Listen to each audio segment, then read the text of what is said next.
Good morning student. मैं हरगोविंद गौर, आपका physical education teacher. तो आज हम अपने अगले टॉपिक की तरफ चलते हैं, जो है गामक विकास को प्रभावित करने वाले कारक।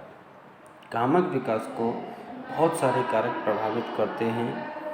गामक विकास को प्रभावित करने वाला पहला कारक है आनुवंशिकता, हेरिडिटी।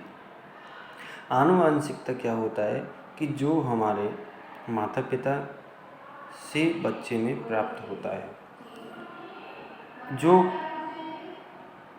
चीज़ें बच्चे को उसके माता पिता से प्राप्त होती हैं वो आनुवंशिक लक्षण होते हैं। और आनुवंशिकता से तात्पर्य बच्चों को अपने माता पिता से प्राप्त जो जीन होते हैं उनसे है, जिनमें ये घटक बच्चे के शरीर में आकार, भार, शक्ति आदि से संबंधित होते हैं। दूसरा जो है आपका वो है वातावरणीय घटक। वातावरणीय घटक जो होता है, वातावरण ये घटक से तात्पर्य है कि वो बच्चों के घर, परिवार तथा उसके आसपास जो भी सुविधाएं उपलब्ध हैं, जो भी चीज़ उपलब्ध हैं, परिवार के सदस्यों द्वारा जो भी अभिवृत्ति उसके प्रति हो रही है आदि बच्चे के कामक विकास को प्रभावित करते हैं। यानी कि जो भी उसके परिवार तथा आसपास के वातावरण से उसको जो प्राप्त होता है और उसके द्वारा जो वो एक्टिविटी करता है वही गामक विकास कहलाता है। अगला है शारीरिक क्रियाएं। शारीरिक क्रियाएं बच्चे के गामक विकास को भी प्रभावित करती हैं। शारीरिक क्रियाएं, यदि बच्चे को अधिक शारीरिक क्रियाओं में भाग लेने के लिए प्रेरित किया जाएगा तो उसका गामक विकास बहुत अच्छी तरह से होगा, तीव्र गति से होगा। और यदि उनके शारीरिक क्रियाओं में उसको भाग लेने के लिए कम प्रेरित किया जाएगा तो वह उसका जो गामक विकास है वो बहुत ही धीमी गति से होगा। ये जो मांसपेशियाँ तथा उनके तंतुओं के बीच समन्वय में भी सहायक होता है। जैसे किसी भी कार्य को करने के लिए जो बच्चे जो होते हैं वो किसी भी कार्य को करते हैं तो उसकी योग्यता तथा रुचि के अनुसार उसको करते हैं। जो बच्चे की रुचि पे डिपेंड करता है कि उसकी रुचि किस कार्य को करने में है। अगला है पोषण। पोषण, यदि बच्चे को अच्छा पोषण मिलेगा तो वो उसका जो वो गामक विकास है वो भी अच्छा होगा। यदि बच्चे को पोषण अच्छा नहीं मिलेगा तो उसका गामक विकास भी अच्छा नहीं होगा। यानी कि पोषण गामक विकास का बहुत ही इम्पोर्टेंट पॉइंट होता है। अगला है मोटापा।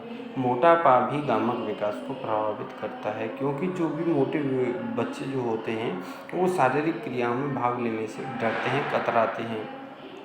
तो जो वो बच्चे उन शारीरिक क्रियाओं में भाग नहीं लेते हैं तो जो उनका गामक विकास है वो भी प्रभावित होता है। और जो सामान्य जो बच्चे होते हैं वो शारीरिक क्रियाओं में अच्छे से भाग ले सकते हैं तो उनका गामक विकास बहुत अच्छे से होता है।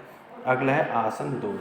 आसन दोष का मतलब है कि किसी भी बहुत सारे बच्चे ऐसे होते हैं जिनके जो पैर होते हैं वो फ्लैट फुट होते हैं, चपटे पैर होते हैं, घुटनों का आपस में टकराना होता है, रीढ़ की हड्डी का टेढ़ा होना, कुबड़ निकलना आदि ये क्या है, ये आसन संबंधी विकृतियाँ हैं। तो यदि किसी बच्चे में ऐसी विकृति पाई जाती है तो भी उसके गामक विकास को प्रभावित करती है। अगला है गामक क्रियाओं में भाग लेने के अवसर। यदि किसी भी बच्चे को गामक क्रियाओं में भाग लेने के समान अवसर और बहुत सारे अवसर प्राप्त होंगे तो उसका गामक विकास अधिक होगा। और जिन बच्चों को गामक क्रिया में भाग लेने के अवसर प्रदान नहीं होंगे तो उनका गामक विकास भी धीरे धीरे धीमी गति से होगा। अक्षमता होती है किसी भी चीज़ को न कर पाना, किसी भी कार्य को करने में सक्षम नहीं होना।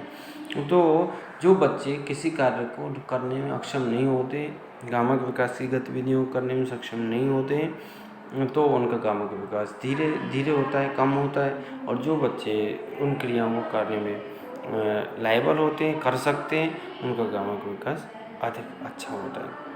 अगला होता है संवेदी दुर्बलता। संवेदी अंग जो होते हैं वो नाक, कान, आँख और त्वचा होते हैं। इनमें यदि किसी भी प्रकार की कोई दुर्बलता है तो वो भी गामक विकास को प्रभावित करती है।